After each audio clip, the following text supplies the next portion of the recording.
How would you sum up his loan spell so far? So going back to the beginning, obviously, when the sign is announced for Portsmouth fans, it's pretty euphoric. I think when he left the club originally under Kenny Jackett, no one really wanted to see him go.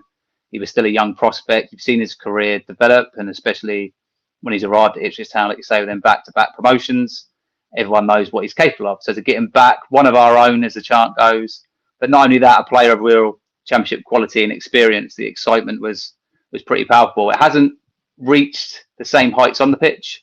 I think there's a number of mitigating factors for that. I think when he first came in, he was straight in the 11 in the South Coast Derby, looked comfortable, obviously had a good level of match fitness, having played for Ipswich already this season and started games for your team. And and then since then, the form's tailed off. I think one of the problems is that emotional connection to the club. I think he's put too much pressure on himself on the early stages. He was so keen to impress, probably trying to play passes that were never really there, trying to force things to happen.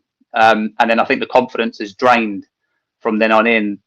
He then found himself kind of shoehorned out to a right wing position, and the way that we tend to play, that right winger becomes inverted. Then you kind of have two 10s, and between him and Adrian Segicic, both left-footed, both 10s, they found themselves occupying the same spaces.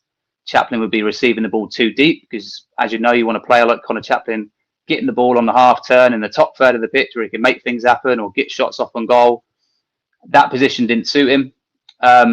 So I think it's been a combination of confidence. The team setup's not been right for him, and he's probably put a bit too much pressure on himself. So it hasn't quite clicked into gear yet, but I think we all know that there's a player there, and hopefully we can start to see that.